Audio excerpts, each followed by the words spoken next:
Ladies and Sigmas. This video is only targeted to Sigmas, so if you're not a Sigma, keep scrolling. And to ladies as well. Okay, now that there are only ladies and Sigmas left in the room, yes, as I said recently, I went on an adventure to get the booby milk and I did manage to get it. So now I can finally make coffee that I will enjoy. And so I did, but I didn't put it in the coffee because I don't have coffee. I have Red Bull today, so now we have a Red Bull with milk today, with booby milk. Today, ladies and gentlemen, we have my favorite techniques that I use to smooth out sounds. And there's mainly like 4 plugins. I bet there's more, of course, but mainly I'm using these 4 particular plugins and I will show you. I'll show you a really cool sound that I made today and the way I achieved it. Insane results. So this is gonna be the starting sound for one of the techniques that allowed me to achieve super insane results. Sounds good already, but it's not that good. It's very bright and it's very high. We can do 2 things. We can either clean this sound or we can go and we can pitch it down. It's a pretty noisy sound. Maybe hard to fix it. So in order to get rid of those highs, you can just pitch it down.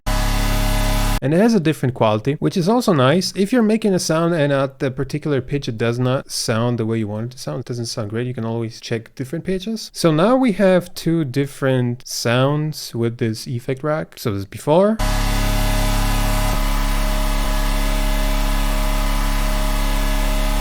And this is after. So those are the insane results. I put this into the pipe. 3 variations of the same sound but with different personality. One of the effects that you can use for smoothing is Spectral time. You can hear how this sound without Spectral time is like, it has that high end that goes like kind of noisy type of deal. And it not always is pleasant. So you can get rid of that by using Spectral time and using the spray function.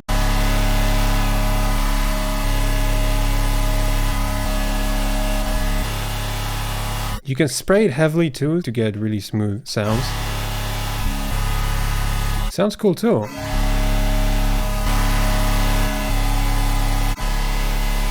That sounds amazing. Different spray values will give you different vibes. This one slaps. They have sort of like a different tone and different frequencies, different resonances, just different feel. So you will want to mess around with this knob and find the sweet spot. So Spectral time spray, and then you want to check different resolution options. They will give you different results as well. The mid one for this particular case gives the best results. The low one,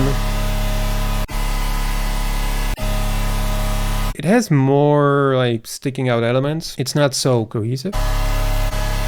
This one has like more frequencies in it. High.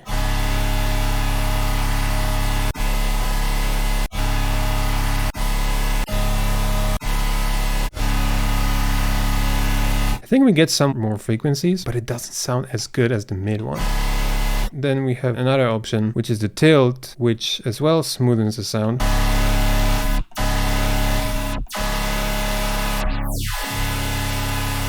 Especially if you add a lot of it, it will give you that lasery beginning. But you can always go and resample it. Put a mouse right here, use Control Space, hit record. Hit a few times, it's not going to create that beginning. Fade a little bit. Or you can actually record from here. Here we go, so there you have clean beginning. And also if you use tilt, you gotta tilt it in different timings because that also is gonna give you a different character.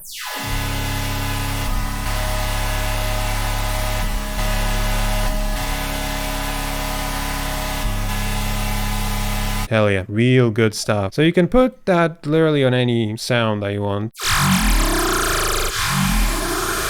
Another one is Prisma, and it's a multi-band distortion. Mainly heavy and asymmetrical is going to be used here to smooth out the tops, and I think this is also a good example for that.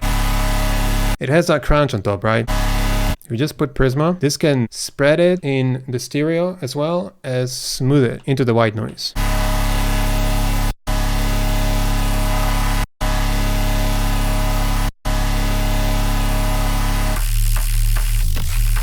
It turns this crunchiness into white noise, which kinda is exactly what adds the smoothness. It's not gonna work on all sounds, but if there's something harsh, definitely high end, put that distortion on the highs. Also mid highs as well, it can work. This is a good example. We have this annoying like shh type of frequency.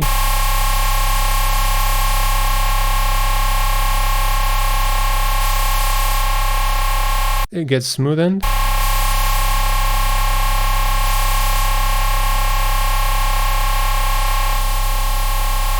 You can diffuse sounds with this.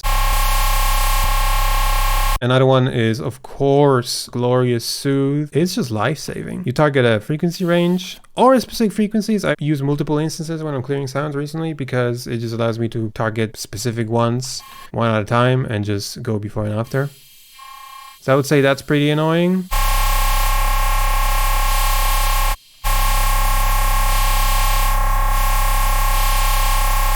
It is smoother. It's kind of like here, make that big, isolate.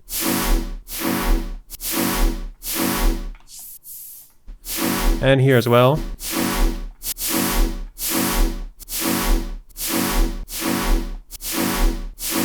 It's more pleasant, it's more bearable.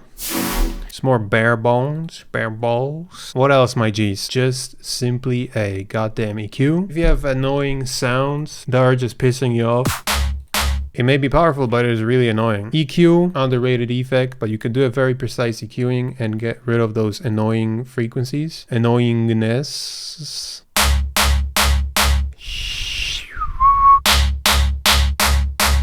That is also too loud. The whole sub is just... You boost to target what you're actually paying attention to, which is this, and then you pull down, which is kind of without it.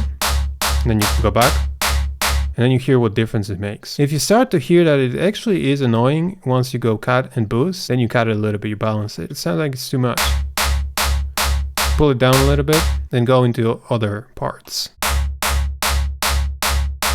So on a little bit, search for resonances. You may not hear them at the beginning actually, they may be just hiding.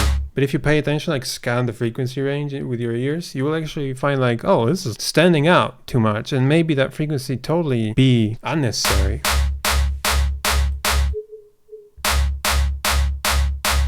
Check before and after the difference and you may be like, oh yeah, that was actually unnecessary here. You don't want to overdo it because if you overdo it, you can actually delete some of the important frequencies of the sound. Especially the resonances that are not a part of the scale, they completely can be just completely annihilated. They are not important. Unless you cut them out and you check and they actually are needed, then you add them again. Before, just after. Woo. Hell yeah, way cleaner. And look, on the internet, people are gonna tell you, people are gonna look at the EQ. Sometimes EQs look like this. They look fucking crazy. Sometimes they look like this, like this, completely nuts. And people on the internet are gonna tell you, don't do this, bro, because it's not necessary for the sound. All you gotta do is do some basic EQing, and here's why you should do it. Bro, if I do this and it makes the sound way better because I'm actually balancing all the individual resonances, these sine waves here, and these frequencies, and if I do that and it actually sounds better, give me a good reason to not do it. You can't. It sounds good, bro. Sometimes the shapes look crazy as hell, but if they work, bro. There's nothing wrong with it. So before, after. Oh, another plugin that's great for smoothing, and this is a good timing because we have a very harsh transient. That transient may actually be good for the sound, but I'm going to show you the plugin for smoothing, which is Spiff. Any transient shaper will work, of course, but Spiff is very precise, and you can use the cut option to fade the transients in, and it picks them up, I think, way better than any other transient shaper, especially because of these algorithms it uses.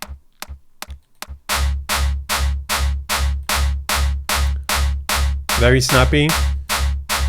Faded. And you can adjust how much you want it to fade, frequency, balance, to cut more lows or to cut more highs. Which also, if you adjust that, it adjusts the whole tonal balance of the whole sound. This is the timing, how long of a cut it's gonna be. But also there are advanced settings here. If you go to delta, this is what it's cutting. It has that watery feel, so if you're cutting that and it starts to sound watery, you will have to adjust mainly the sharpness. We actually probably should do this because we don't need this to be watery. But here I have different settings of this, and they will give you different cuts. Window and phase, you're gonna wanna pay the most attention to. The resolution oversampling does not really make much difference. Window size is a huge difference, how much it intakes the audio. So this is gonna be short. It has more details, very snappy. Long is gonna be not so detailed. The phase mode is also, the minimum is more detailed and the linear is not. They'll give you different results. I think these are actually good settings. Another thing you can use for smoothing is, there's actually way more effects than I thought. Yeah, let's take this sound from SDM, and it does sound erotic. I didn't make it sound erotic, like sag these melons. It is sound design mission, so it's almost finished. It will be soon nice up really. This is like the best pack I made so far, except the pack that I'm working on right now. The increasing quality is there, big, and it's super useful. There are effects like redux, and there are effects like erosion. So erosion, you want to go into white noise and just add the noise.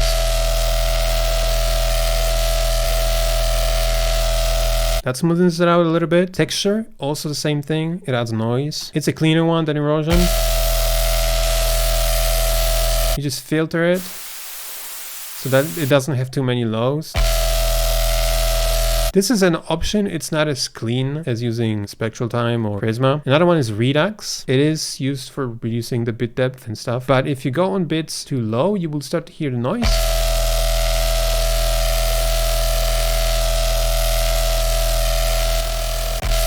Can you even hear the noise in this case? Like, that's what it adds. That noise.